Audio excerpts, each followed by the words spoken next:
Welcome to the stream, everybody. I'm back from a little hiatus. I missed a apparently very exciting stream last week, but we have an equally exciting stream this week for you. So we have in the house with us, well, virtually in our virtual house, a man. Although, you know, it's hard to describe him as a man. He's many other things, but we'll get to that later. But Emile Ghorayeb has been working in the animation industry for a very long time. We met a really, really long time ago. I'm sure some of those fun stories will come up. He already threatened to tell a couple of those stories right before the stream, so God knows what's going to happen. But we worked on a movie actually here in Montreal. It was my first time working in Montreal. And I was blessed to meet a bunch of people that have gone on now to do amazing things. Most of the people in that crew are now either directors or they're in some way or shape, so in one way or another, they're in some leadership positions now across the world. A number of people, including Emile, ended up going down to the States for a while. He worked at DreamWorks. He ended up working at ILM. He ended up working on eventually one of his favorite properties, Transformers, and he's actually worked on several of them. He's also currently involved in the latest and greatest iteration of said film. So let's bring him in here. I've known Emile for a really long time, so this is going to be an interesting one.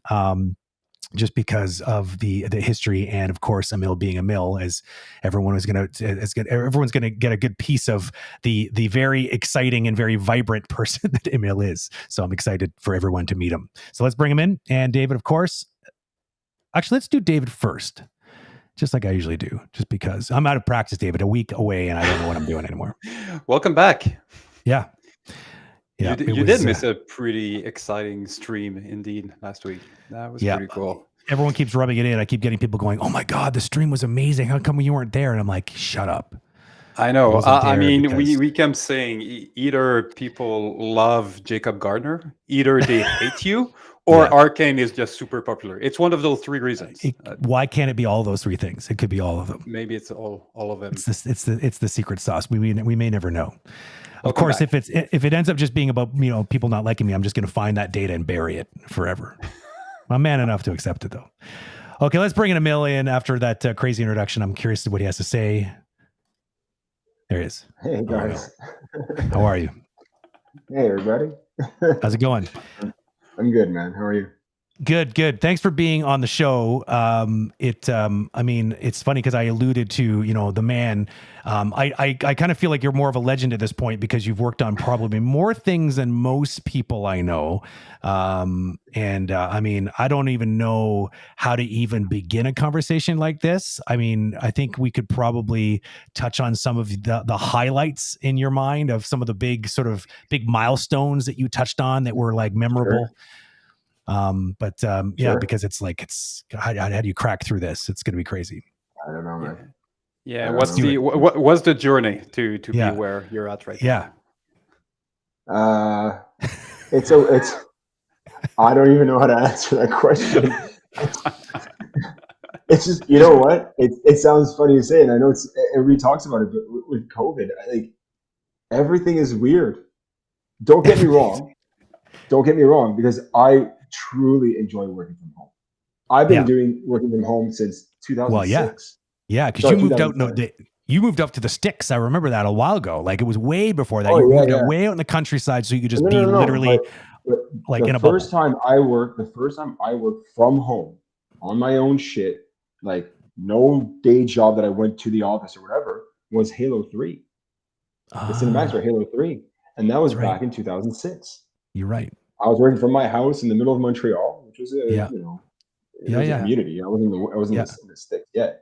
Yeah. And back then, Emile, did you told yourself that that's the future, or it was just like, wow, it's once in a lifetime, it might never No, happen again, I knew so it was doable. I knew it was doable.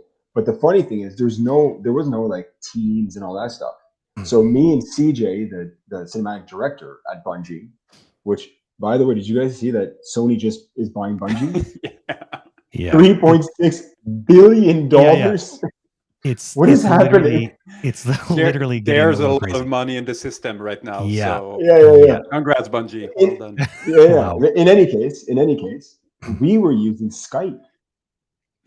Like, I was Skyping with him, and it was late nights. So we're drinking beer while we're working, and that's how we did it.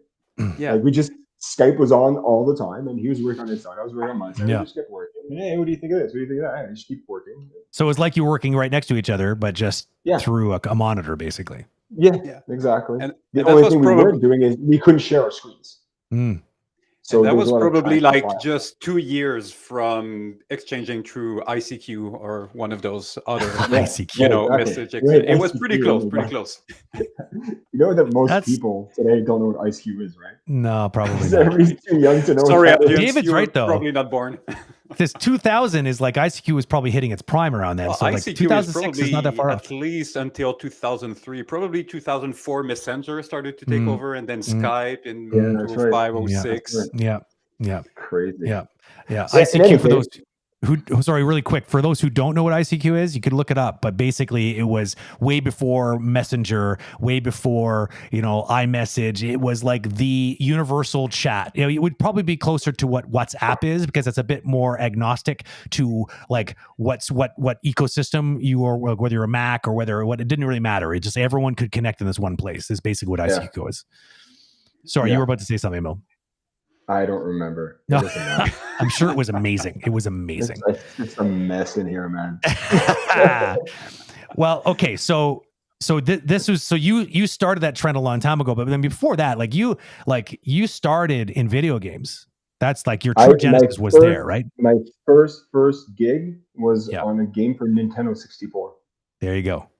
And it was called Tonic Trouble. I've never played it. You never played it? I had my job, this is my job, okay? A 2D card of a barrel, which is in 2 pieces. Yeah. And an 8-sided ring, like a donut or whatever. Yeah. And I had to make it go. The main character would hit it. I don't know, hit it or something, and it would blow up, and I guess you'd get health or something. Whatever. How long? That was the first thing I animated all the time. Huh? And how long did it take you to do that? I don't remember. Because this is back in the day, probably before even IK. Because was that at Ubisoft that you did that? There was no IK. No, there was no IK. I know back then there literally wasn't. My first things that I animated, characters running and stuff like that, 0 IK. It was all FK, and Nintendo 64 had all these limitations, right? It was like memory limit. So you couldn't scale stuff. Sorry, you couldn't morph things. But you could scale, and you could switch them. So we had an arm like this, then an arm like this, like separate objects. An arm like this, an arm like that, and then we would switch them, and then scale it like in skewed scale to make it look like the arm's actually open. Oh, man. I still have my animation that I did back then. Really? I still have the quick time. But wasn't it like you look at it, you're like, oh my god. But what? Because you weren't even using anything. It wasn't like a proprietary software you were even using. I don't think. Yeah. So initially they were using the proprietary software called A3D. Okay. Which is super basic. You even have I don't think I had F curves, nothing. There's no graphic or none of that shit. It was just you gotta figure it out in 3D space. Yeah. It's like animating with a spreadsheet, basically. Practically. Yeah. Yeah. And then later on, we all tried to. I know I was involved to a certain level of getting 3D Studio Max into the company. Yeah. For animation. Yeah. Yeah. And that was at Ubisoft. Yeah. I don't know. Yeah, it was. Yeah. So, Emile, over the years, so you did a video game and then video game cinematics and video game and then animated feature, of course, at TVA, DreamWorks, and all that, and then VFX. Yeah. What made you stick to VFX? Is this just an happy accident, or is something that you were okay, now I found it, and that's what I'm going to do for now? This is a very controversial topic. Oh, good. Because we love that. All right, let's go there. We like that. Yeah. I'm gonna get kicked out of the fucking industry. I swear. Do it. Oh my god. I got sick of cartoons. I just got so sick of it. Everything's so happy all the time. That's how bad it is. Oh my god! Like, don't get me wrong. Right? When I worked on Shrek 2, I was in heaven. Yeah, I remember you were definitely happy. You and I, Brent. Yeah, you and I, Brent, worked on Kaina together, right? Yeah. That French film. But it never amounted to anything. They screwed it all up. It was just horribly edited. It was just a fucking disaster. Okay. But when I went to DreamWorks, or PDI DreamWorks to be specific, Shrek 2, man, that changed my life. Oh, just working on that film changed my life. Like a real pipeline, like people with lots of experience. It's not that. I was surrounded by amazing people, amazing artists, amazing. And everybody's in it, and everybody's trying to get something out, you know? Yeah. Even the directors were such kind people. Like, it was just, Jeffrey Katzenberg was such a nice man. Like, everybody, like, dude, it's Shrek. It's not like a random thing, you know? It's fucking Shrek. I'm sitting at my desk animating Shrek. I'm animating Donkey. I'm animating Fiona. Yeah. And every day I would drive to the office like giddy, like a 5-year-old kid. But I was a grown up, you know. I get there in my car, I'd almost like run inside to my desk to fucking go animate Shrek. And then the biggest kicker, we watched on the big screen, and the moment that changed my life in terms of animation is as the credits were rolling, my fucking name was there on Shrek. And I literally got like I think I lost my breath. I was like, oh my god, like my name that just happened. Is on Shrek forever. Yeah. That they literally can't take it away now. That happened. You cannot take it away. It's I made it. Like for me, it was like I made it. Yeah. And then it starts snowballing. Madagascar 2, that stuff. And I'm like, my god. But then at some point you were like, okay. I got sick of it. I don't know why. I just got sick of it. And I met somebody else, a guy that's a supervisor at 3rd floor that's doing a Prius. And we were talking about this exact thing. Like, this is like a month ago. He's like, yeah, dude, I just got so sick of it. And this is the bad part. I can't tell who's making what anymore. It all looks the same to me. Is it my own eyes? I don't think so. I think artistically, I look at things and forget that we know, you know, Pixar and DreamWorks and all that stuff. I just look at them like it all looks the same. Right. And for me, that's the problem. The last 2 great cartoon films that I saw that I can say, wow, you know, was Wreck-It Ralph. Yeah. And How to Train a Dragon. Yeah. Those are great. A long time ago. But it's a long time ago. Madagascar was pretty awesome too, though. In Madagascar, we changed things. Like we were doing squash and stretch, and we were doing. That's it. It was a big milestone. It was like DreamWorks was like, let's push it. Let's like really push the envelope. Yeah. I'm curious, Emile. Wreck-It Ralph. This one doesn't come often as one that stands out in terms of, oh my god, we're often talking about Spider-Verse for 3 years has been like the classic. I watched Spider-Verse for 10 minutes. I was like, I can't even watch this. Wow. But here's the thing. This is where it gets important. Brent knows this about me. Dave, you have numbers on that. I have horrible taste in movies. It's so true. I have horrible taste in movies. Yeah. I love the popcorn movies. I love that shit. Don't get me wrong. I love The Insider. The Insider with Russell Crowe and Al Pacino. That is in my top 3 films. I love Shawshank Redemption. I love Fight Club. Yeah, everyone loves those. Those are pretty good. And I love Bambi. That's so random. That is the most random thing. That's it. Bambi is the greatest animated film of all time in my book. And it's a toss-up between The Insider and Fight Club. to be the best films of all time. A close fourth is Cleopatra. Oh, Cleopatra was pretty cool. That is random. There's like literally no connection between any of those things. Everybody has, there's a bunch of films that everybody does love. I love none of those. I don't know what's wrong with me.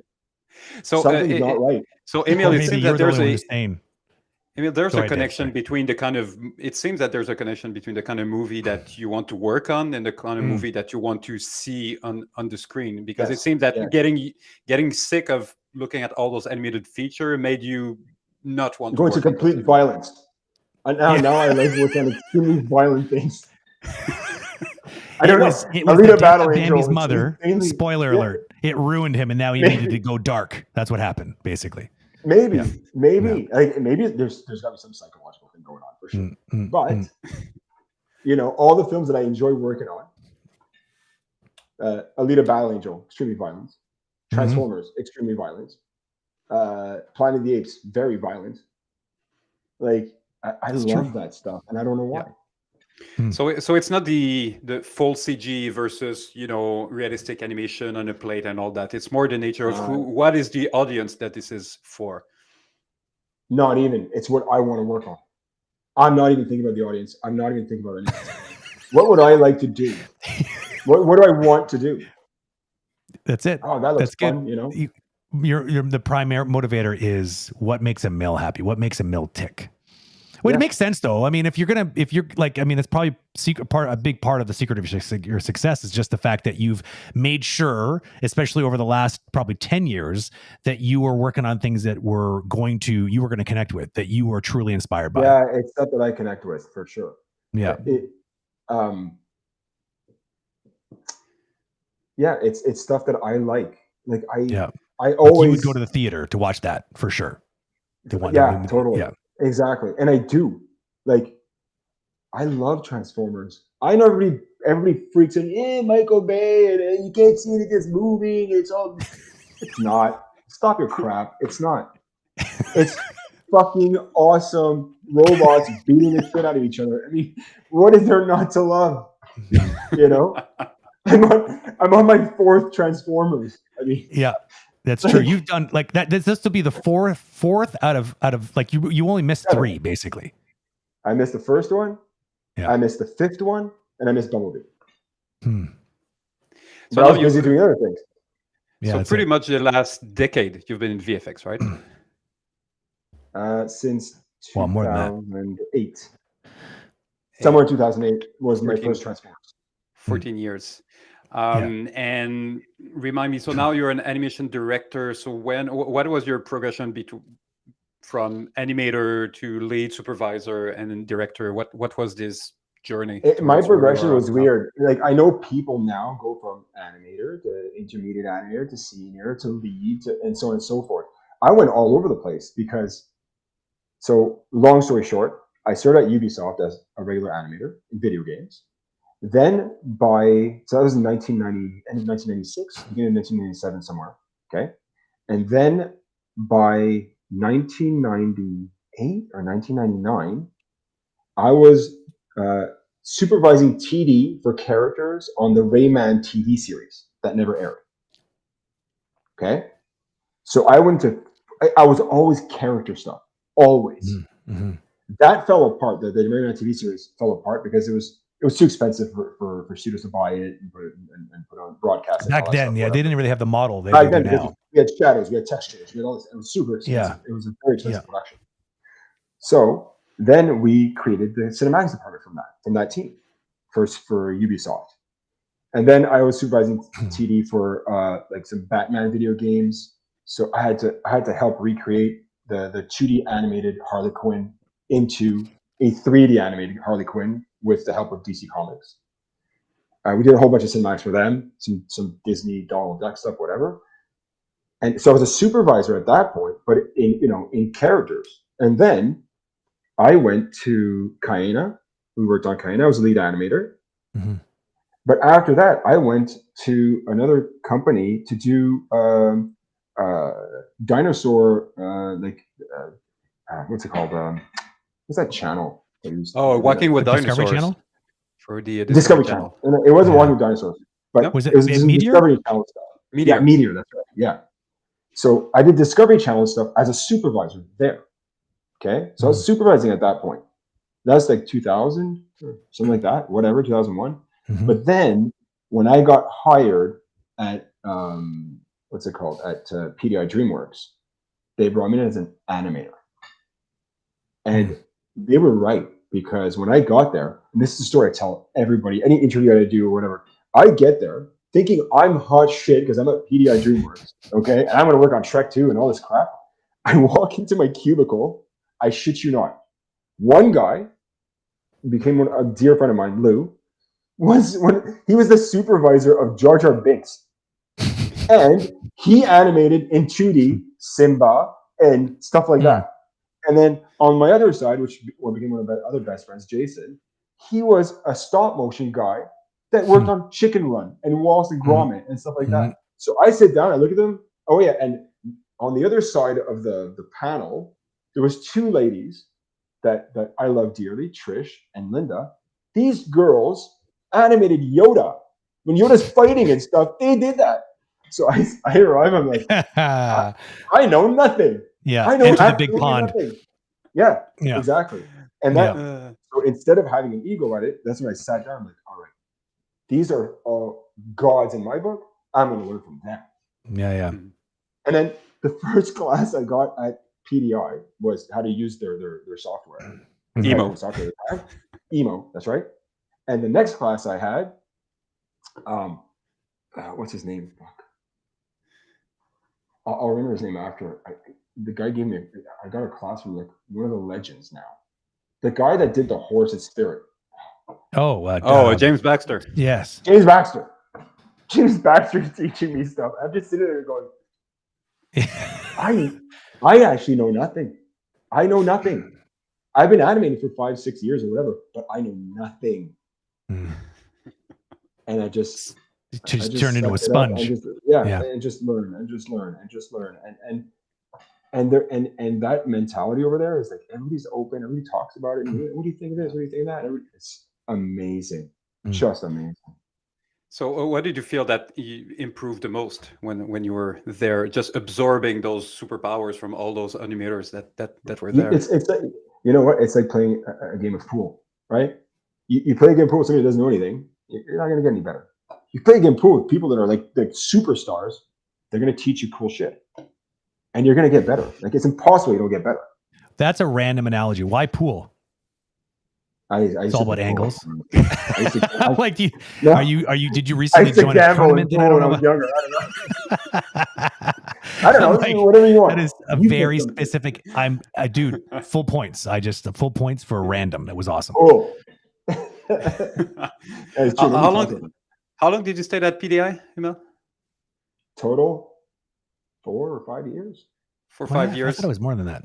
And you can look back and remember like the first few shots that you showed in dailies, and by the end, what you were showing in dailies. I still have Here we go. paper, because the production used to print us. We used to go to dailies. They used to print us all the shots, and what yours is, highlight you. All the shots were black. Yours was green, and I still have my final from Shrek 2.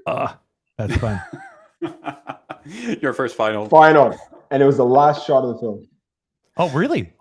So I did the last shot of the movie when they're all dancing there and they jump, and I did the last shot of the epilogue, whatever you call it, when Donkey and his babies and Dragon blows a heart to the camera. Nice, awesome. My first movie, dude. I was in heaven. Oh, for sure. And right after PDI, did you came back to Montreal, or that's when you went to ILM? I was in Montreal for 2 months, I think. Then 2 months. Then they called me to ILM for Transformers 2. I came back. Hey everybody, bye everybody. They went back. Well, because it's funny that you even came back, because usually people once they're down there, they just get sucked into that sort of swirling pool of people just jumping from one company to the next. I'll tell you what it is. I always come back to Montreal, and it's a family thing. I don't know if I was raised in a Lebanese family where everybody loves each other and everybody cares for each other, whatever. Like my cousins are like people love each other in Lebanese. I didn't know that. Yes. Lebanese people love each other. Believe it. No, the news is not telling you everything. Anyways, I didn't mean it like that. I just thought it was funny. I know. No, we care about each other. So I always needed to come back. Like, I think it's a Quebec we can get into that. I think it's a Quebec thing. You're like, because you're from Quebec. Oh, come on. I take a look. All the people I tend to spend time with these days are all people. Take a look at David, same boat. He was down in DreamWorks for a really long time. Now he's back. Marco, now he's back. I mean, there's a couple people that have not really managed to come back, but I don't know. I know for me, I know how I feel.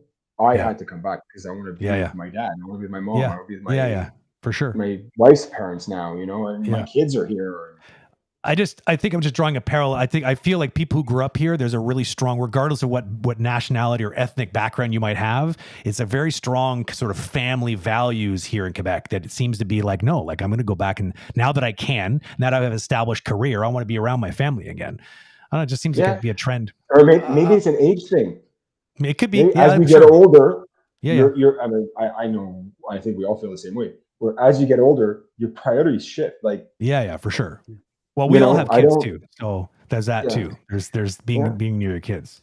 I think one of the main differences in Quebec is that we're super fortunate that in Montreal we have such a big industry in CG, so it's much more easier for us to come back for family reason and still work in this industry compared to 90% of other cities that don't have the same same industry. Now we're very, very, very lucky and very fortunate, for sure. Yeah.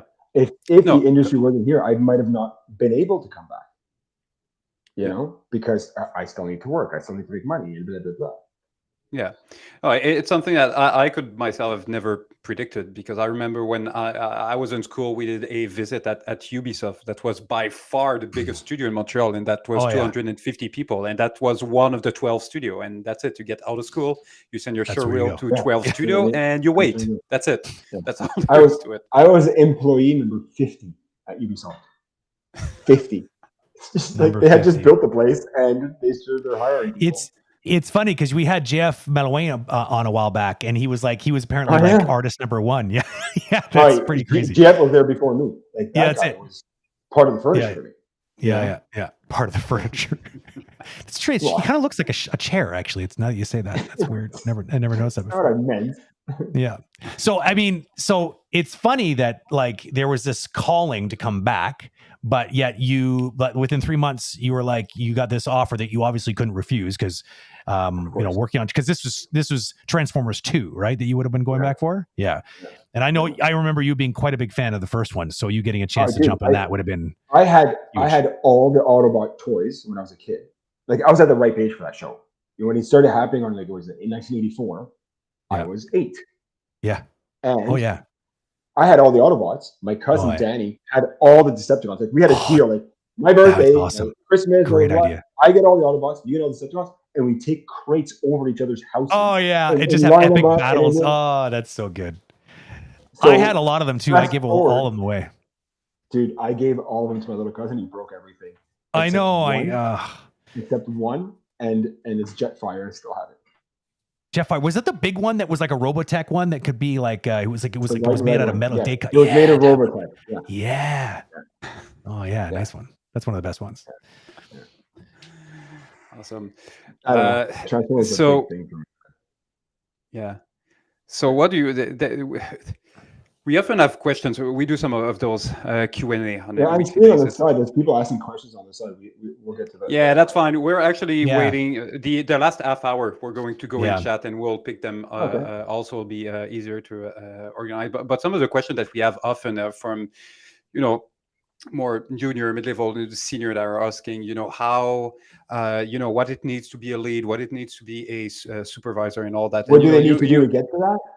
Yes, exactly. And, based on your experience, after just a couple of years, you were a supervisor and then came back to an animator and then were a supervisor again. So you kind of did this. Yeah. But what would you attribute your success to in being, promoted to a supervisor position super early, and then now obviously at being at one of the animation director of one of the biggest franchise? But it took me 7 years to get to PDI DreamWorks. Mm-hmm. I did a bunch of stuff before that. Today it's not the same because today you have studios all over Montreal or Vancouver or whatever. So there's more opportunity and people can climb faster. Yeah. But honestly, I strongly believe the trick is you really gotta love what you do. Yeah. There's kind of else. important. If you really love it, if you really love animation, you will slowly succeed. Yeah. And listen, fucking listen. That's the other big one. I see a lot of people that, it's just like me. When I got to PDI, I thought it was hot shit. Yeah. It was not anywhere near there. Yeah. Nowhere near there. What was that like? A little humbleness, and listen to the people around you, and even listen to your supervisor, but you can also listen to there's juniors. Some of my juniors give me amazing ideas. Yeah. How the hell do I don't have all the answers. I don't. I'm curious when you showed up there, being like small fish big fish in a small pond, going into that environment. You talk about it being humbling, but was there did you have any hard lessons to sort of to equalize, or was it immediately obvious and just by looking around you and you're like, holy shit, like it's immediate obvious. Okay. Yeah, I'm surrounded by greatness. Like, so you were just humbled everywhere I look. Yeah. Everywhere I look, this guy animated on Return of the Jedi, the newer Return of the Jedi stuff. This guy was on Star Wars. This guy did fucking Little Mermaid. Like, who the hell am I? I'm nothing. Who let me in the door? Who the hell let me in the door? Exactly. Yeah. Interesting. Another topic that we often have as question, and that relates to say you have to love what you do, and I 100% agree. But there's a limit of, and we often say that you need to love enough what you're doing to be inspired and motivated. But at the same time, you cannot be emotionally destroyed if you're criticized by the work that you're showing. So how did you manage this kind of duality in between? I need to love what I'm doing, but at the same time, it's not mine. It's whoever is paying me to do it. It's their product, and I need to. Yeah. No. I can answer this question. Emile has no feelings. He has no feelings. He had them surgically removed at a young age. It's exact reverse. It's the opposite. Exactly. Actually, it hurts every time. You gotta detach yourself a little. It hurts every time. And the reason it hurts every time is because you love what you do. Yeah, it's because you care. Yeah. That's why. Because I care. I'm on Transformers 7, and I'm still scrutinizing everything, going, that doesn't feel like that character. No, you got a little bit more of this, a little bit more of that. If you don't love it, why are you even here? Yeah, and on the topic of love, I can vouch for this. He left a small part of the history out of where there was a small little moment where I stole him and a few other people away to Toronto to work on this random television show. And I will still remember, we'd go over to hang out at his house because it was three of them. They were all living together. It was like a frat house, basically. And I remember going over there just to hang out, play vids. And Emile would be not hanging out with, where's Emile? And I go up to his room, and he's sitting up there in his room, work on his latest. I remember because at the time you were using 3D Studio Max to make these custom rigs. I remember you were doing that. It's really, I still have a vivid memory of it. It was a duck character. Was that Squash's stretch rig? Exactly. Way ahead of its time. I remember thinking, how are you even doing this? And he's like, well, I've been working on it forever. And it was this is what love means. And I'm not saying you have to be so obsessed that you don't hang out with friends, because eventually he came down and acted like a punk like the rest of us. But there's a true love and commitment to what you do that you can't stop thinking about. It's like you're literally in love with it. It's like that was Emile. Emile was 100% always, in some part of his brain was always thinking about. I'm actually downstairs in one of my bedrooms. We just moved in here a couple months ago, but I'm in the bedrooms because my wife said she can do other things, and my dog and whatever. But my desk upstairs has every goddamn statue of any film I've ever worked on. Oh, that's cool. I've got a big Optimus this big. I've got a Megatron this big. Yeah. And I've got Alita, and I've got this, and it's just it looks like a kid's table. But I don't care. I love this stuff. Yeah, it's important. I think because you're gonna if you really want to be able to push the envelope and really kind of excel at something like this, it certainly it doesn't hurt to be that enamored with what you do. That's for sure. Yeah. And did you feel that you were at any point on any of those projects too passionate, and you were like, okay, I need to chill a little bit here because it's not helping myself. Say that again. I missed it. I actually missed it. if there's any project that you felt that you were too passionate about the project or the sequence or the shot or the character, and you had to never never felt that there was too much love. Okay. No. Interesting. No. I felt there wasn't enough love sometimes. Oh yeah, okay. By you? Some project. Yeah. Or just in general, okay. No, by me. I just didn't want to be on that project or whatever. I was like, yeah. It's not what I wanted, but I still did my job and I still gave it 100%. I just didn't give it 110%. Right. So with this passion and level of energy, did you ever felt burnt out on a project, like giving too much to a project? Dude, I burn out every year. Every year. Okay, so if you guys want, he gets a tattoo or every year he burns out. No. Let's go there. We can talk about the serious stuff. Yeah. I had anxiety for years. Yeah. Like I was on fucking pills and everything. Yeah. I remember that. Yeah. I remember one time, it doesn't matter what show it is, that's irrelevant. No. I was supervising on the show and I was in dailies and I had the animators around me. And all of a sudden I was like, guys, I need to go outside. Like I just told them all, like, I love you and everything, but we're gonna push dailies at another time. I need to go outside. I went outside and I walked around the building, I think like 20 times. I couldn't feel my jaw. My jaw was numb. Well, it's probably because you're clenching your teeth or something, right? All the time. Maybe, you didn't even notice. Maybe. I don't know. Wow. And then, you're pulling like 70, 80, 90 hours a week. Yeah. But here's the problem. I don't regret any of it. That's the fucked up part. I don't regret any of what? So many hours and craziness to get this shit done. Because then you look at the movie, you're like, fuck, man. I almost cracked my body in half on this one, but look at it. We fucking did that shit. Yeah. And is that something that you would expect from your team as well when you're? No, I'm actually very protective of my team. I don't like it when they go there. That's my problem. It's me with myself. It's not your problem. I don't know how to set my own limits. You set your own limits, or I'm going to help you set limits so you don't become like that. Yeah. You're the poster child of what your team shouldn't become, essentially. Exactly. Don't do it as I say. That's right. Not as I do. No, but you know what though? And then it's such a complicated subject because everybody talks about mental health now and all that stuff. Yeah. I'm still trying to figure it out, but at the same time, it's like it's 50% me and it's 50% the industry we're in that everybody's fucking nuts and there's these crazy deadlines and all this money and whatever. It's really weird. Yeah, it's interesting. It is a delicate balance because, like, as we just discussed, like it's important to love what you do, but like just like any love, it's like it can become an obsession, and those obsessions can still string you out. Like you said, you went through this, and sometimes you went through hell, but you look back on it like, but like it's some weird part of me that just loved it at the same time because you loved what you were doing.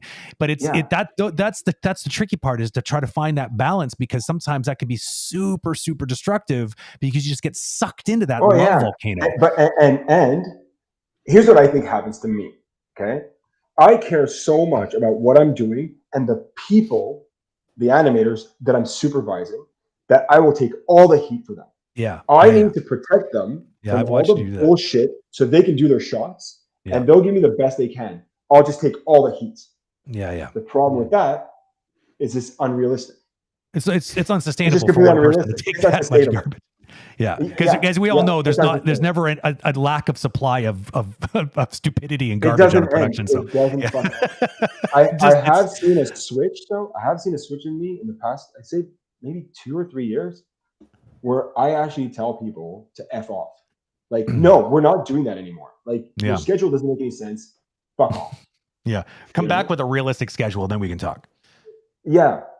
Yeah, and it's a very delicate balance, right? Obviously, I don't actually say it like that. But no. But you're also you also have the clout and the position now to be able to be like that, like to be able to push back and be like, we could do this, but we will fail. So is that what you want? Like, and that's what I do. I give them one. I'm like, look, based on my personal experience, this is going to fail.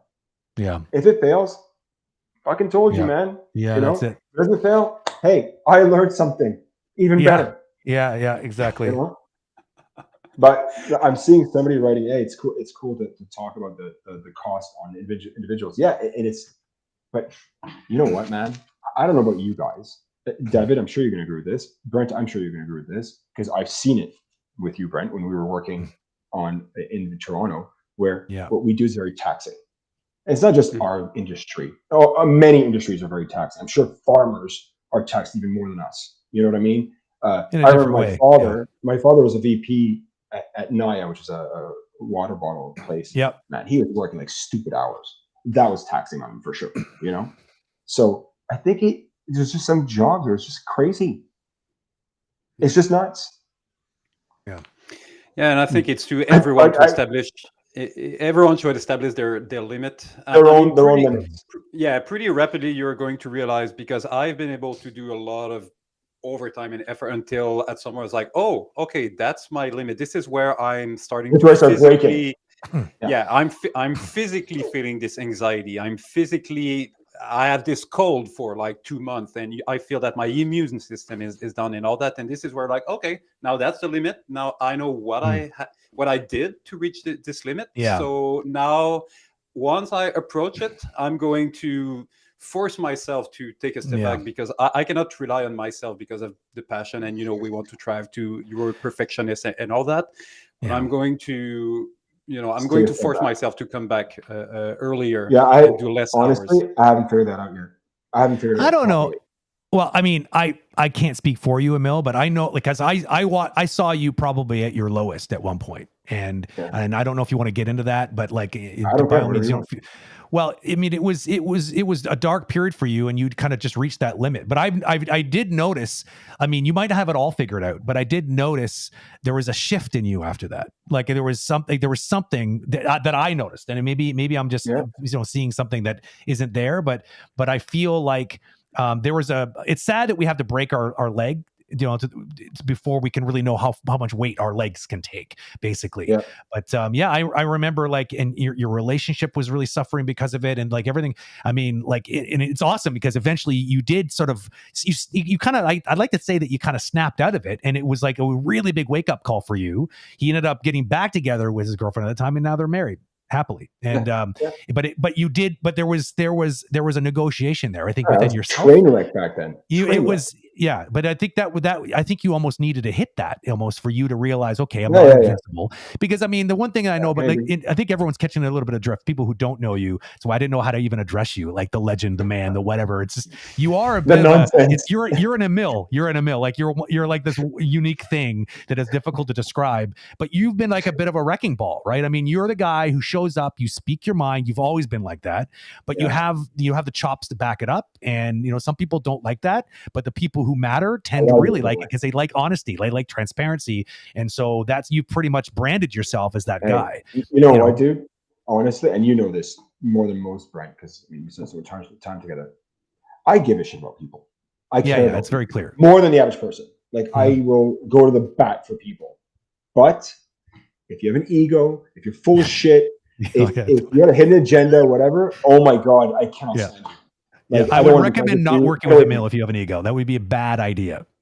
It'd be like two nuclear warheads colliding at the same time. Yeah, but it's just like it achieves absolutely nothing. Totally. Zero.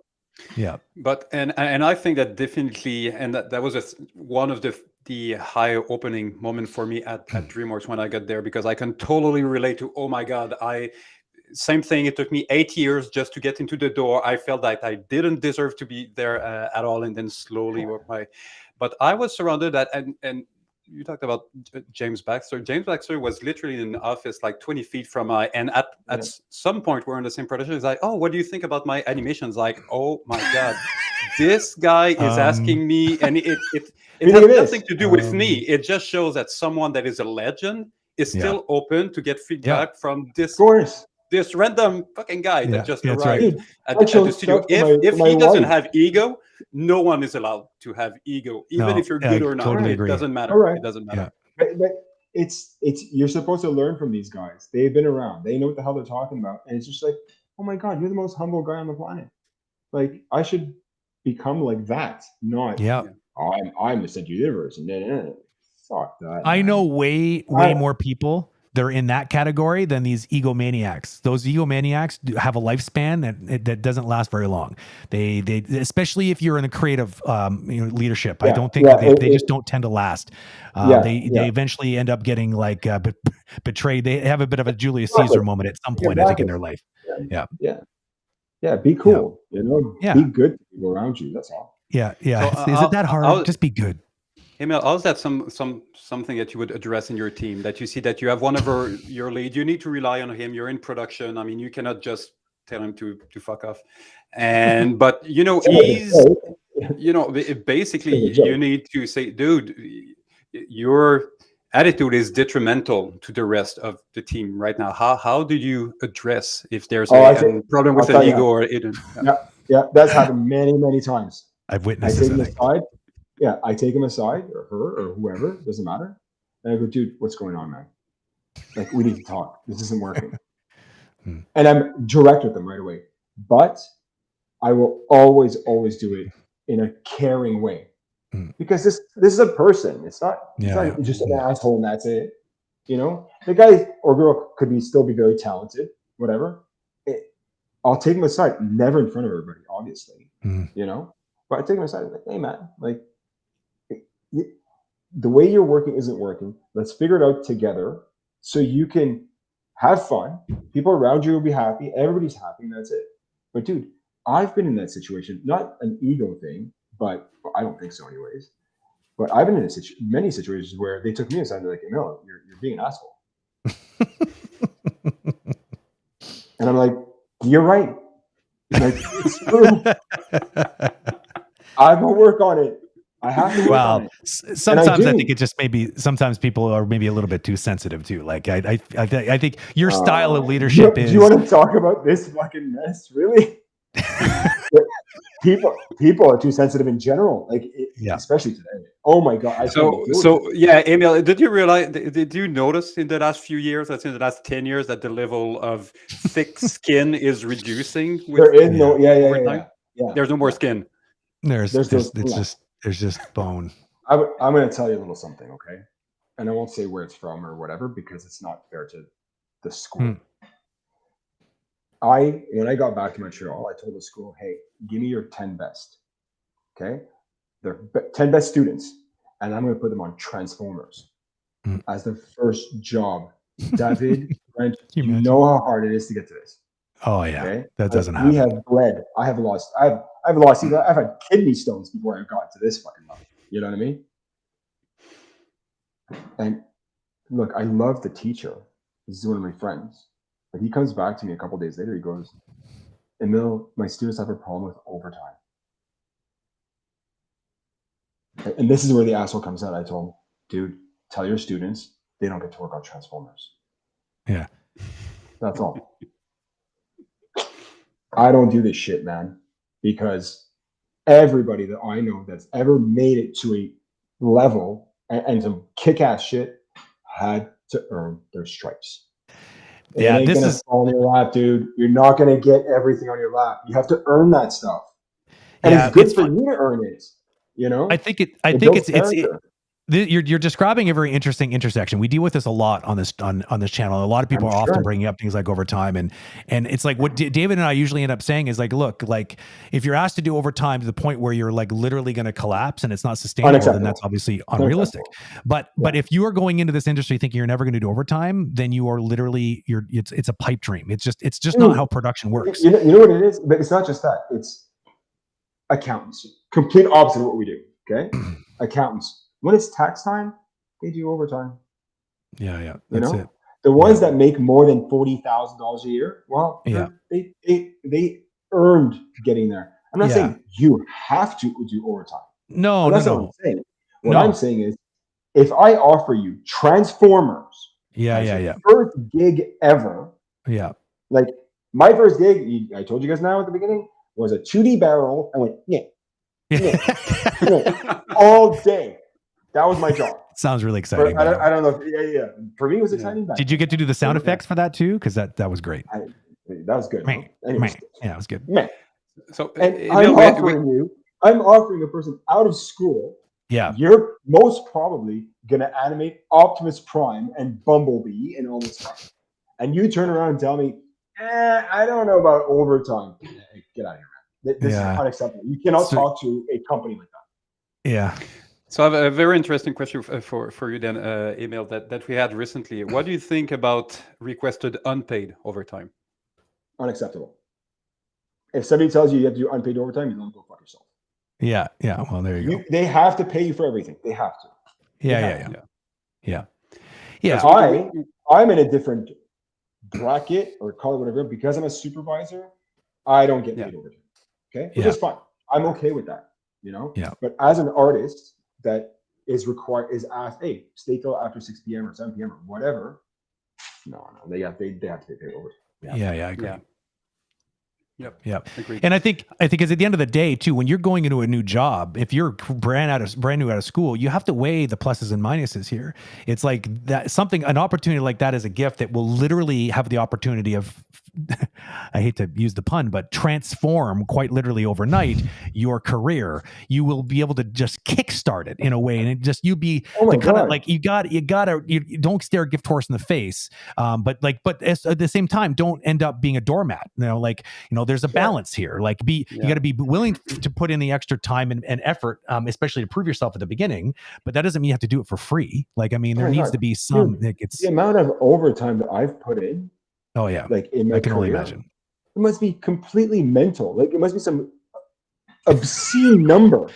Yeah, But don't even calculate it. You're just going to depress yourself. Yeah. I was just going to go throw myself in the lake and just drown. But, that's so many. But I look back and I'm like, some of those times were fun. Yeah. We were working till 1 o'clock in the morning. Learning tons. I don't know what it was. I don't remember. Maybe I did that on Shrek. Maybe I did that on Transformers or whatever. No, I did it on Transformers for sure. And the Halo 3 stuff, for example, I was at my desk supervising people all over the world. We're all remote, okay? And I was animating Master Chief while I'm talking with the director of cinematics at Bungie. We're having fun, whatever. It's like 1 o'clock, 2 o'clock in the morning. We're having a whiskey or whatever. And those are some of the greatest times of my career. Yeah. And they were in overtime. Yeah, well, because you were in the trenches with people that you were respected and you were learning with, and there's something kind of very bonding about that kind of stuff. Of course, you're being video bombed. Yeah, but one of the things that were when those animators were asking the question about overtime, so it's like you are the best judge of what you are able to provide, and it's not because there's a peer pressure. And in a situation of unpaid overtime, okay, you don't have to do it, but everyone else is going to do it. Well, if you accept to do it, it's kind of on you. So just don't. And that's one of kind of not bothers me, but what you mentioned, that your top 10 animators, and if they came back and say, well, they don't really like all 10 of them, or like the 2 more influential, and others are like, we don't want to.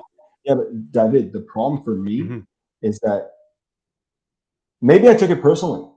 There's a part of me took it personally for sure, because hey, I am offering you Transformers right out of the gate, and you're getting them, and you go, It's not that they said we don't like overtime. It's the fact that they went instead of like, oh my god, let's talk. Yeah. I would have probably said, okay, so what's wrong with you? So those that don't want to do overtime, unfortunately, it's not the kind of show for them. But if there's others that are really good and they are open for the opportunity, then we'll be welcome to. But you know what? Screw them all. Guilty through association. Just kidding. Exactly. No. For me, it's like when I'm told they don't want to do that. It was generally all of them. They don't get to work on Transformers.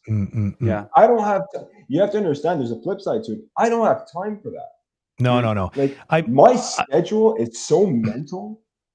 Like I'm in meetings from 8 a.m. to 6 p.m. all day, every day. All day, every day. And that's what I do all the time. Like, sorry, not weekends yet. Okay. But for me to go out of my way and say, hey guys, I really want you give me your 10 best. I don't know. I mean, I think we just live.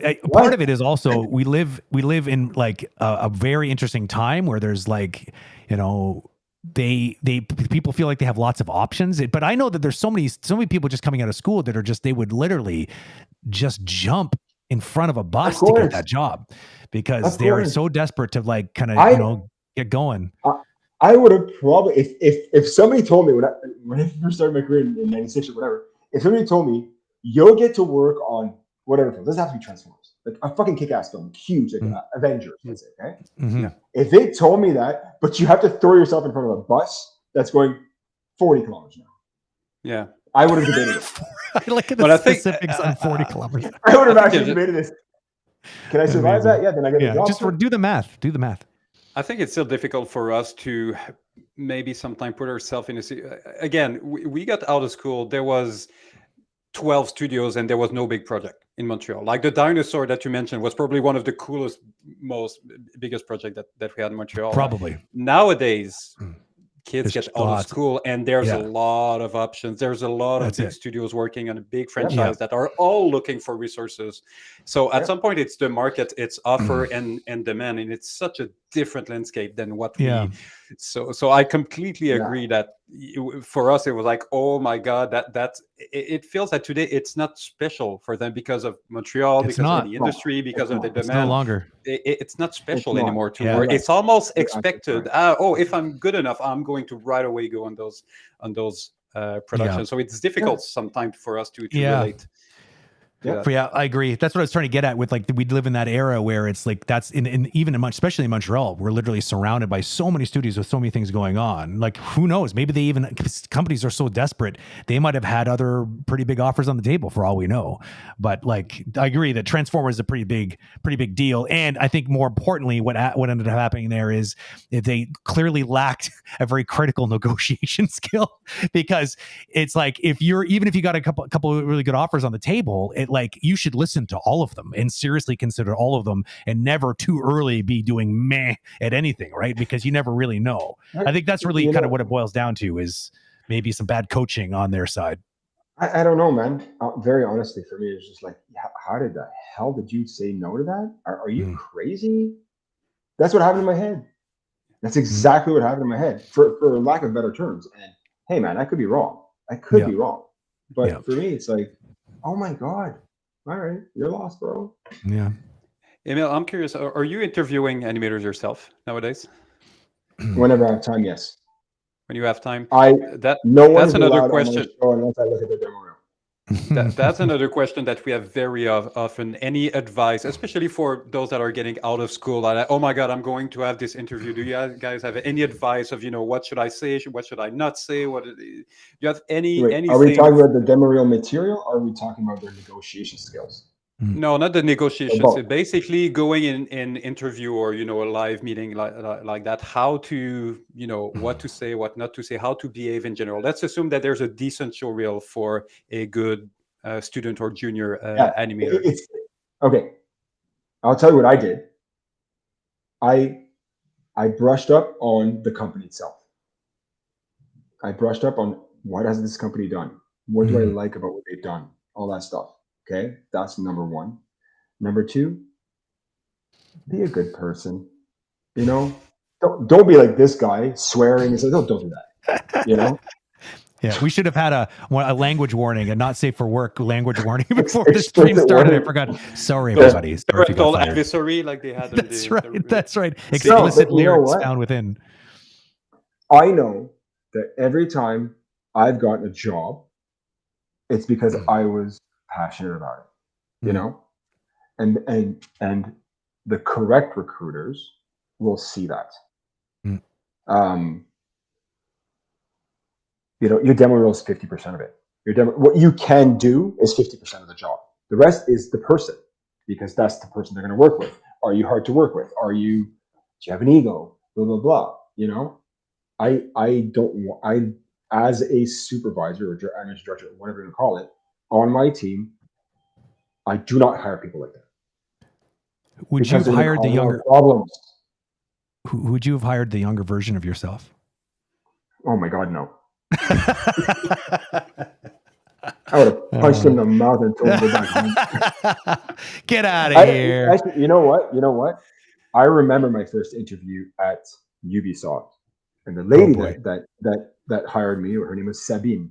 She was like a second in command there. What a fool. She had no idea she was doing. No, she saw that I loved what the hell I was doing. And I guess she was, a good 15 years older than me. And she saw that I was raised properly, that I actually cared and all that stuff. I'm sure she saw all this stuff, and that's why she hired me. Because my demo reel was garbage. My demo reel back then was utter garbage. I'm going to go ahead and just ask this now. David and I have been planning a roast for animators who've been around for a really long time. So, and I want everyone to bring their old demo reels to the table, and we just roast each other for like a good couple hours. Are you in? Are you in? Anymore. Mine doesn't exist anymore. I burned it. Oh, you burned it. you found you tracked down all the internet servers that might have been on and burned them to the ground. I threw the VHS and the beta into a fire. That's amazing. So that nobody could ever see that again. Nobody will ever know. Oh, man. So I guess that's a big no to that question, huh? You bastard. Okay, well, I'll just have to build that time machine that I was working on. Yeah. We're actually at past 4. I think we want to leave a little because we had a lot of questions in chat. Yeah, let's go there. So I think we should probably do that. Okay. So while this is working, Emile, Brent is going to scan through the question, is going to bring some that are going to appear on the lower part of the screen. Okay, I was looking at the right there. Okay, cool. Here's a fun one. Here's a good one. So yeah, if you have a question for the force of nature that is our friend here, please do post it. Put a Q : after it so we can quickly pick it out. Here's the first one from earlier in the stream from Arthur Cassotti. Cassotti. Sorry if I'm butchering your name. Question: which is Emile's Cassotti? Which is Emile's favorite game and animated movie? That's a good one. Animated movie, Bambi. Yeah, that's Bambi, your top one. Bambi's up here and everything else down. This one. Yeah, this is done. That's so good. Okay, favorite game. That's hard. Game? That's a tough one. Yeah, it's a toss up between Super Metroid. Oh, good one. That's a good one. And Destiny. Oh, really? Really? Destiny. I didn't know that. Oh, man. I didn't know it had such a close place in your heart. That is a pretty good one. I do like Destiny. Yeah, they really nailed a lot of really good things. Yeah. I did in my the first time I ever did raids and all that stuff, like that nerdy crap. Yeah. I did that on Destiny, and I couldn't believe how crazy it was. That's awesome. And you probably know you would have known probably a number of the people working on it as well. I would They all told me, "No, you gotta pick up our next game." Yeah. You got roped in. Okay, good one. I played with them. Here's another. This one's for Christine. I don't know if she's still watching, but she was earlier. Oh, that's not even. She tricked me. She tricked me into putting that. She tricked me. It was right after I was saying how everyone from Quebec, they all come back, but I think she's just messing with me. Okay, hold on. Here's one from Scott. Do you believe juniors should do ghost hours and sleep over at the studio to get ahead? No. You know what I think juniors should do? Do what I did. You want to work on your own shit at home? Do it. That's for you. You learn a lot for you. Absolutely. Doing ghost hours at the office is idiotic. Don't do it. I know why they think they want to do ghost hours. They want to do better so they don't lose their job and they get better shots and blah, blah, blah. No, the studio should pay you for that. Can we just take a second for those who don't know what ghost hours, what that concept means, and just describe what ghost hours is? Who wants to take that? You're asking me? Yeah, sure. Oh, ghost hours is a junior animator. You work from 9 to 6 or whatever. A junior animator will stay till, I don't know, 8, 9, 10 p.m. and keep working on his shot or her shot without getting paid for it by choice. Yeah. Ghost hours meaning you were there doing the work, but you don't bill it. Yeah, you're choosing to stay there, and it's not overtime time yet. You're just choosing to be there. Yeah, I don't think it's a good idea. Yeah, I'm glad this question came up because Emile's. Go ahead. Sorry. It skews the numbers as well. It does. Huge I totally agree with because that. You're telling production that this was fine. The scope was okay. That the schedule worked because it magically worked because all these freaking, all these extra hours you're putting in are not in the schedule. Therefore, they think that they give you 5 days to do the job, but it actually took you 10 days with ghost hours. Yeah. They're going to schedule it 5 days. And the next film that gets done, they're going to say, oh, well, the last time they did it for 5 days.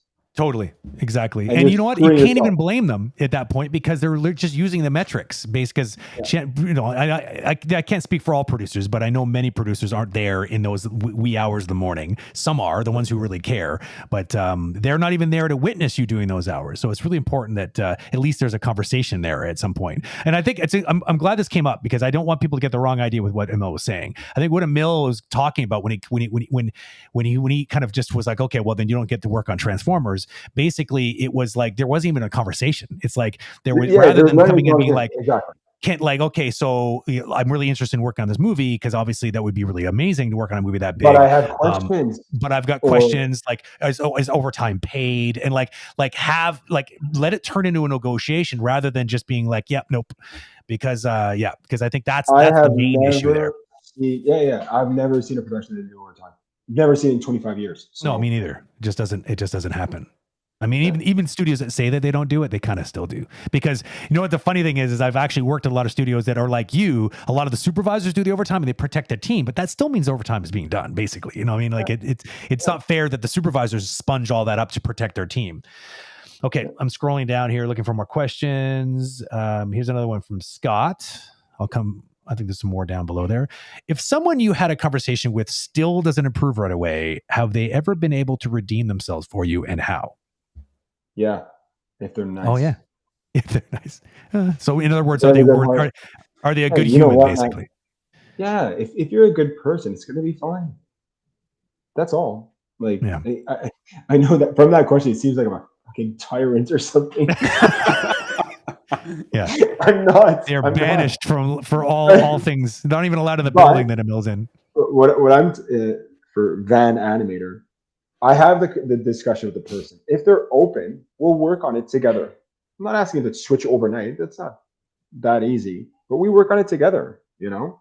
But if it's like I have the conversation with them, and we have a conversation. Not I'm telling you to do. We have a conversation, and then they turn around and keep doing it. I'm gonna have a second conversation. Like, dude, I thought we talked about this. You know, what's going on, man? Like, you can bounce things off me. It's cool. But if they keep going, honestly, I kick them off the team. Bye. It's like they don't express any interest in actually trying to get better, basically. Exactly. Because they don't. Yeah. Exactly. That's not cool. So, Emile, what behavior would you say a good person would showcase in the work environment? Help others. Be open to being helped. Listen. Give opinions too. I'm not saying you have to just sit there and listen. No. It's just that. And my teams know that Emile swears a lot. He is not very PC. That's not true. I'm not very politically correct, that stuff. But they know that I mean well, and I'm not perfect. So we all laugh. It's fine. I prefer the transparency over all the things. So that's why I've always appreciated it. Yeah, so. I prefer that too. I like when people are honest with me. And if they don't like something I do, I'd rather them tell me than beat around the bush and then say it behind my back or whatever. Yeah. No, just tell me straight up. I don't appreciate that. Hey, cool. I appreciate you telling me.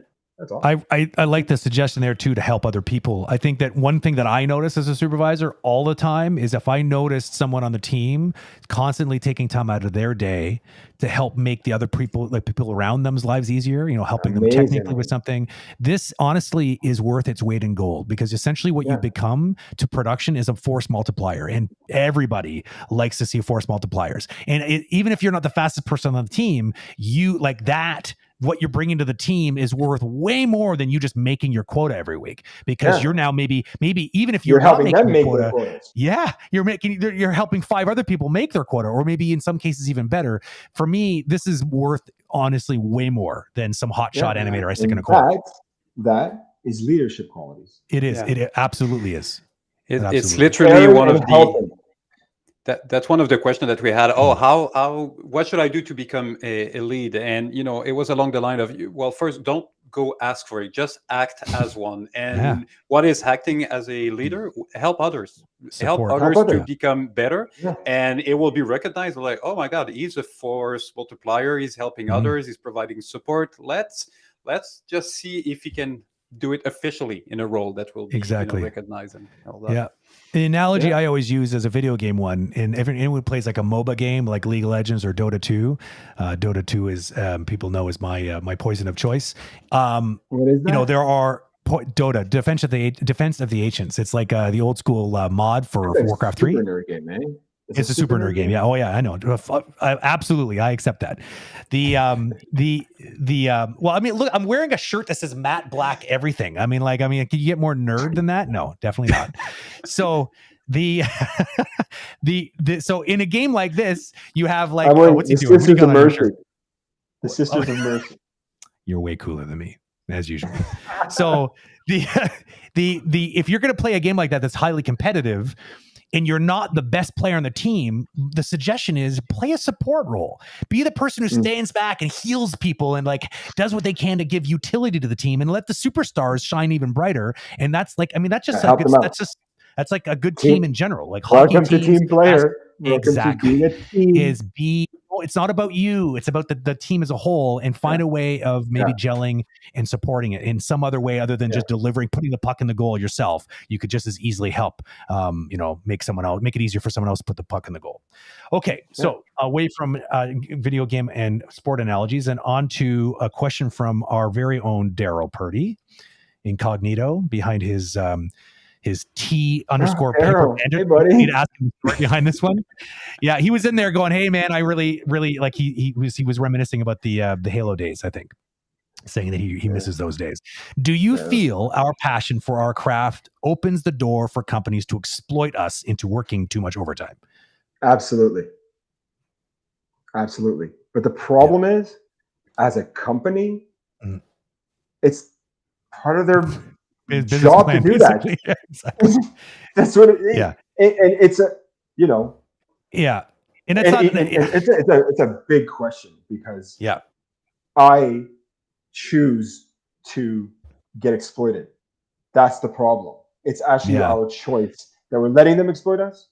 It's our fault. Yeah. Because of course they're going to exploit us. It's a business.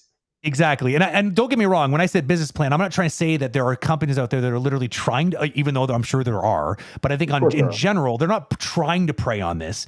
It's like, would make sense that they would want a bunch of artists that love what they do so much. They're going to come and bring that love and passion to the job. And it's just, unfortunately, the collateral damage that comes with that is sometimes people burning themselves because they put too much time and too much energy into it. And they find themselves doing overtime. It's a slippery slope. And you end up doing what I did, and you end up on fucking pills and shit. Yeah. It's terrible. Yeah, we're gonna make t-shirts. Don't be an Emile. Don't be an Emile. Just put like a bottle of pills that. Don't be an Emile. I have another one from Christine here. She's quite prolific today in the chat. What if you have a very talented animator who can't do overtime? I'm thinking of single moms, for instance. Are they disregarded? Saw that one pass by. Yeah. Good question. With me, I will protect that person before anyone else. That person cannot do overtime because they have a kid. I'm like, you go home, take care of your kid. Everybody else as a team will cover you. Did you think that did you always get this, or was this after you had kids yourself? $1,000,000 question. You were always like this. Okay. Because sometimes people just flip at that point. No, my mom gave me and my sister everything. She broke her back to make us happy. And I saw what that is. So I think that's what I have in me. That's why I try to protect everybody, and I take all the heat and I break my back and everything. So because you learned from your mom. Particular instance, a single mom or whatever, I would protect her to no end. A guy or a girl that has, I don't know, some family issue or whatever, hey man, your life comes first. We're making movies here. We're not making anything useful. Our job is to delay people's problems for 2 hours. That's my job. That's all I do. I think that one passed over Brent's head a little bit. he's just looking at me like, what the hell is he saying? It's a stupid analogy that I do about our job. We make movies, right? What do? You entertain people. We put people at the theater and we delay their problems for 2 hours. That's all we do. It's true. It's pretty on the nose. I just never heard it described quite like that before. We're problem delayers, basically. Smoke screen. Yeah. There's so many great T-shirts that are in the making. They're being generated every second here. This is a really good question, and it's interesting because single moms, and I know I mean, or not even just single moms, just moms in general that want to, because I mean we all know that like moms, they take on a lot of the family responsibilities. I think it's not all the time, but like I feel like it's part of their programming. It's just they're like Christine. She's breaking her back every 2 seconds just to make sure that everyone's got what they need, but at the same time, still trying to stay a part of this industry that they love. This is not easy. I've seen it with my own eyes. It'd be easier though. Like Christine there is some flexibility for sure. The flexibility that's come from hybrid working is a really, really huge win for moms, I think, because it does allow for what was otherwise like pretty much an impossible thing can now be potentially possible. This stuff is really weird because, again, you go with the examples you've had in your life, right? When I was younger, my parents got divorced when I was 8. Okay, my mom had like 3 jobs. Now I look back and like, oh my god, how did she even? How did? Because your mom's amazing. Yeah, but it's like she had 3 jobs. She would cook for us. She would do the dishes. Yeah. She would do everything because she wanted us to do our studies and blah blah blah. Yeah.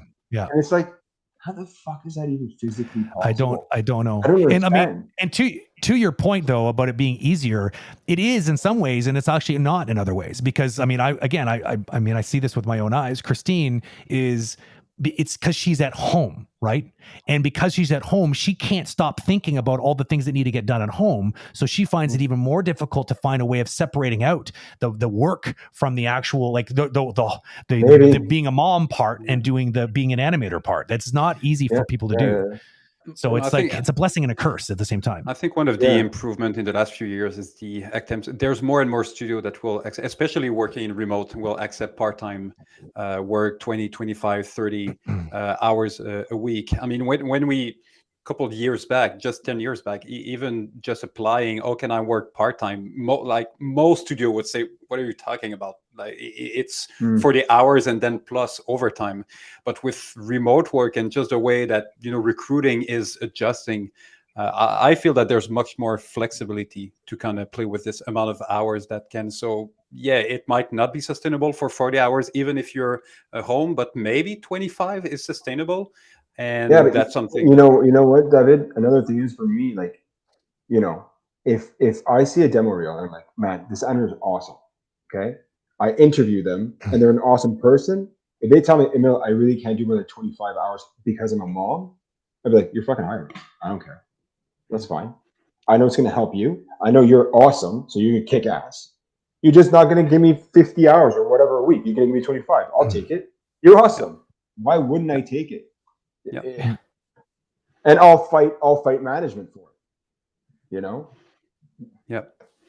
Yeah, it's changing. It's adapting, I think, in a good way for that. I got a juicy one here. This is great. I like this one a lot. Is it better to move to a more challenging project that might result in more, over hours or more overtime, and self-doubt, I guess, because it'd be a more challenging project, it'd be out of their comfort zone, or to stay at a current project and do training on its own after hours? What's your opinion, gentlemen? I go right. Me personally, I go right away to the more challenging project. Yeah, same for me. Trial by fire. Just put yourself in there, and you're going to learn twice as fast if you're. The thing that should be in bold in this question is the parentheses where it says and self-doubt. Self-doubt, yeah. Self-doubt is how you get better. Yeah, absolutely. Yeah. Every shot I've ever done that was complicated, I was like, am I even going to get to the end of the shot?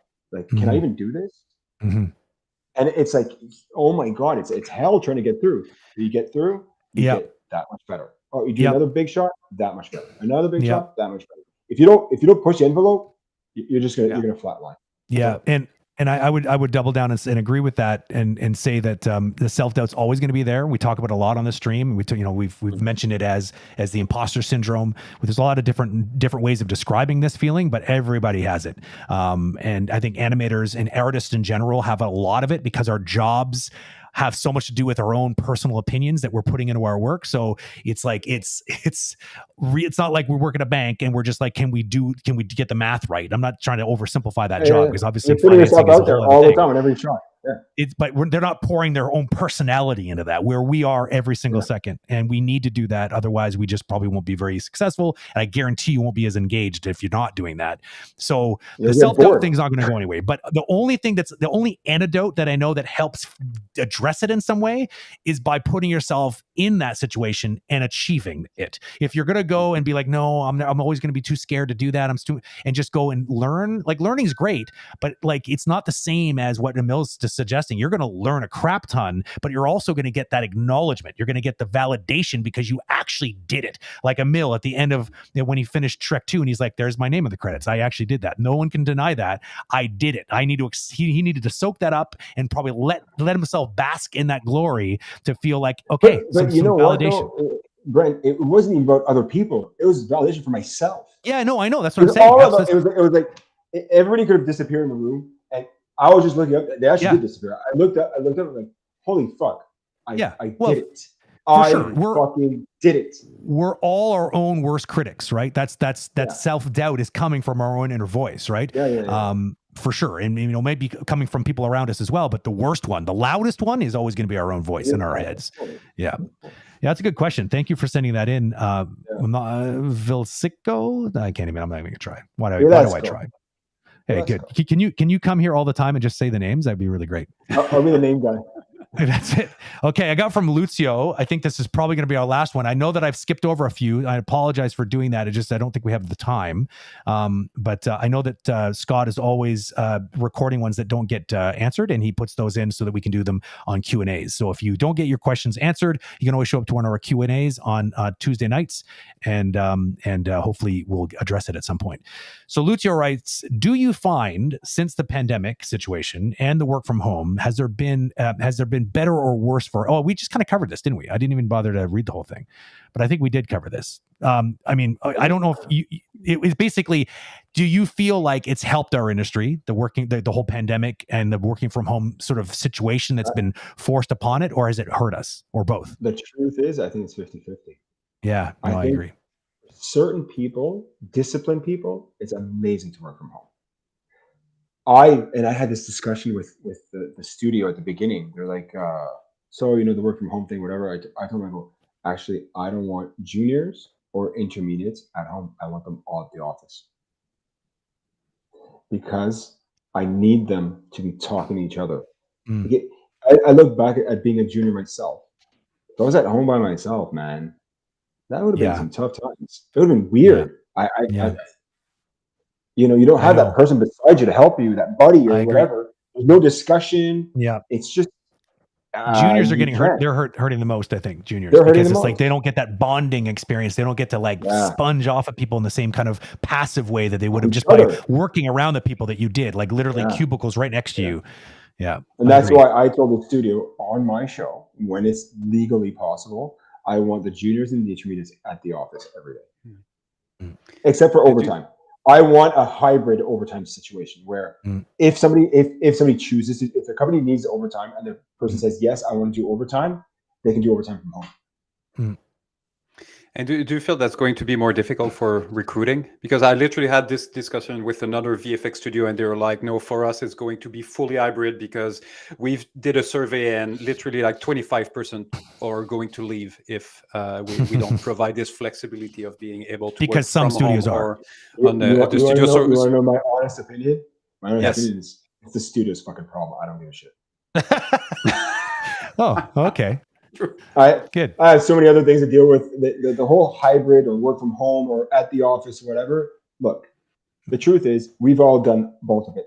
Both. I mean, us four here, us three.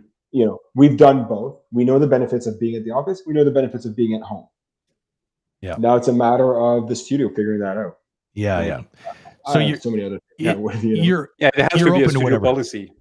It cannot be, this show is hybrid and this show needs to be on site. Yeah, they have to figure out some sort of policy for sure. Yeah. And a basic your stance is, as long as we have a way of making sure people are fucking communicating in some way. I mean, would you like? I mean, and I personally, they should be happy too. I know for sure. It's hard for some people to work from home. I've heard people tell me, "Man, it's really hard to work from home." I've heard other people say, "This is the shit. I'm never doing anything else ever again." I totally agree. Yeah. I think I'm that's why I like the hybrid model. Is I like the idea of it being like, look, there's 1 or 2 days out of the week that we do go into the office, but the other days you can be, and then we organize our world around that, right? I think this makes a lot of sense. And then directors are probably, when you're doing like early in a production, especially video game productions, when you're trying to figure out what the hell you're trying to make, then there's going to be probably weeks or maybe months on end where you're going in every day. But then when you get more into a production cycle, maybe then you can actually have more of the hybrid model. I just like the idea of flexibility because, like as Emile just pointed out, everyone's built differently. Every project is built differently. And every has different situations. What is the best way for the team and for the project? Let's figure it out. Now that we have this extra tool that we can add to the bucket, because for years and years it was just like a non-starter conversation. Studios didn't want to even friggin' hear about it. It was like, nope. It's like, well, hold on. Studios just went fully remote. Who did? Full. Zoic Studios. Fully remote. Forever.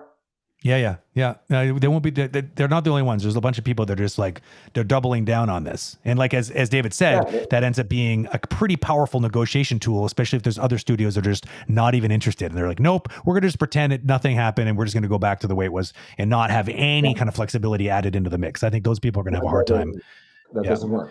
It doesn't work. Okay, well, we are 3 minutes over time. I want to take the time to, unless David, you have a look on your face like I'm forgetting. I was just looking at chat on the side. Oh, that's right. Yes. And by the way, Scott, you said you wanted to dump a bunch of links. Do you want to do that right now, or let me cut Emile loose and David loose, and we can deal with that right afterwards. Emile, thank you for taking the time. It was I think a lot of people appreciated. Thanks, Emile. That was great. The raw, the unplugged version of the stream that we got with you, which is always nice. No, but it's refreshing. I mean, everyone's different, and I knew that people would really enjoy your very transparent and very, very direct personality. I mean, I'm biased. I mean, you know that I love you. So, thanks for being here. Thanks for being here. It was a lot of fun. I enjoyed it. And David, as usual, we're going for beers. It's going to happen because you're back in town. It's exactly what we have to do. Obviously, we're going to put the whole band back together. I'm in the mountains again. Yeah, that's awesome. You're close to where you were before, right? He lives in a beautiful part of the world, man. So the Laurentians in just north of Montreal is like so nice. Actually, it's like you can drive about an hour. Show us. Let us be tempted by the scenery. This is the fun. Yeah, exactly. Speaking that's of the point, we'll see if Emile has pens when he's. I don't know if you guys can see anything here, but yeah, that's it. I'm watching for some leg hair. I see trees and snow, but no buildings. So yeah, he's pretty much in the middle of nowhere. Yeah, there's a lake in front of my house, and that's it. Beautiful. So perfect. It would have been perfect to have a deer that would have come into Shrek like that. We do have deer. I'm a little disappointed, actually. I haven't seen them yet. Canada lynx. I haven't seen them yet. Yeah. So everyone's invited to Emile's house after our party. We'll see you there in about an hour. But the trick is, just from seeing the view, you have to figure out. You have to go to Google Earth and try to cross-examine and figure out where he is. If you could find him, he's got a beer for you. So we'll hopefully someone gets to the end of that finish line. Thank you both for being here. It was awesome. Yeah, awesome, man. Cheers. Bye, Emile. Thanks again. Cheers. Bye. Let me get rid of this. I always forget. So yeah, that was fun. I haven't had that long of a conversation with Emile for a long time, actually. He just got back into town not so long ago. And I was at his place before he moved away because he had a place in the same kind of area. Yeah, Emile is kind of one of those guys who, he's a ringleader. He's a connector. People tend to gravitate towards him, and people who've worked with him can vouch for just how entertaining and how transparent it can be on a project when you have someone like him around. Who it's very nice knowing that someone like him has your back, and you don't have to worry about whether the animation department is going to get kicked around and not respected, because Emile is very difficult to ignore. He's gonna say it like it is, and that's always a really good thing when he's your boss. maybe not so good of a thing as we covered if you're not willing to, improve if there's some room or need for improvement. But I think I would definitely take the risk of that, knowing that I'd have somebody who's got the whole team's back. So thanks for being here. Sorry that I missed last week. I hope some of you did catch that stream because I've heard so many tellings. I haven't had the chance to actually sit down and watch it. I think I'm just going to be too much of a fanboy when I do. It's funny that the one stream, the one thing that I talk about all the time about how awesome Arcane is, and then I wasn't get to there to nerd. I didn't get to be there to nerd out on a stream dedicated to exactly that. But I guess that's my penance for something. I don't know what.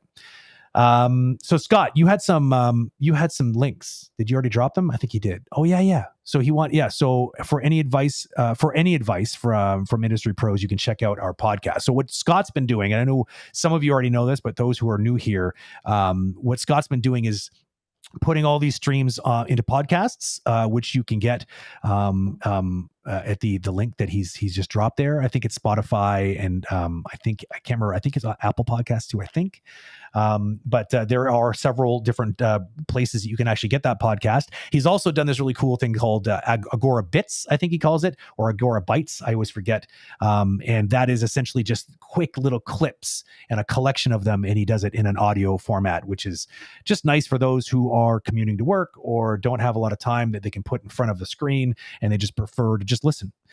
Because at the end of the day, these things really are kind of like podcasts because they're just conversations, so they're really easy to absorb without the video. So thanks for being here. I will see everybody tomorrow night, or some of you hopefully. Tomorrow night we're doing, as I promised, we are mixing up the Tuesday nights. We will have every once in a while we do a Q&A like we were doing before the holidays, but we try to intermingle that with something fresh and different. So one of the things that's on the roster is, some of you might remember that I was doing free reviews back in the day. We're bringing that back. Which I'm pretty excited about. I always plan on coming back and doing that. And so now we found a way of doing it into the regular scheduling rather than doing it on top of everything else on the Sunday evenings. So the way that works is, if you are interested in having your stuff reviewed and you can't afford that, or you just want to kind of maybe sample what it's like, whatever the reason might be, maybe just like free stuff, you can submit your stuff. I don't have to talk to Scott actually about what the new way of ingesting those are. But in the past, he was putting out social posts and you could just submit using a link. But what we're doing for tomorrow night is actually going way back in the backlog. Well, there you go. So Scott has dropped the link. That's where you can actually do that from now on. If you want to be part of this program, you can drop your work using the link he just posted there in chat. Basically, we randomly choose 3 to go through. And so that's a really good way to get your stuff reviewed. My plan is to every once in a while bring in a celebrity kind of guest or some sort of surprise guest. Maybe we'll even bring in Emile one night to come in and take a look at the work instead of me, or maybe we tag team it. But basically, rather than it just be me all the time, I think it would be kind of fun to just sort of mix it up and get some different opinions going on. But for the beginning, the first few rounds, it will probably be me just getting the engine running again, but expect to see some changes there as well. Okay, well, thanks for being here. It was awesome, as usual. I always like hanging out. I really do. I genuinely do appreciate it. We started this, David and I, and Jacob, Patrick, like when we started talking about this community, it really was at the beginning of the pandemic. We talked about doing this for a really long time, but we knew that one thing for sure the pandemic was going to bring was a feeling of separation. And I think now, 2.5 years into it, I think we can all agree that there has been a bit of a strain being able to connect with people and be able to see them in person as much as you would like. And even not even be able to go into working alongside people. It's been not easy. For a lot of us. I know some people say that there's silver linings. I'd be one of them. But just because I'm saying there's silver linings doesn't mean that I don't appreciate some of the things that we're missing. And some people are suffering more than others because of just the way that they work and the way their personalities are. So I think that this whole community was started with this in mind. We wanted a place for people to go to feel like they could still be part of something, feel connected in some way, and still continue to work towards those goals of getting better. as a human, there's a lot of things that come out of these streams that are just, good lessons in life, regardless of, whether you want to become an animator or you're already an animator. But also I like to think that there's lots of really good knowledge bombs being dropped in these streams and all the other things that we do that help out people that are on that mission to get better at animating. So I do appreciate everyone who's decided to jump on board and be part of this community. It means the world to everyone who started it, and yeah, keep coming out with these things, and I hope that this has brought value to your life in some way. Okay, I'll see you tomorrow night, hopefully. Otherwise, we'll see you next week with the next conversation. Cheers. Stay animated. Talk to you soon.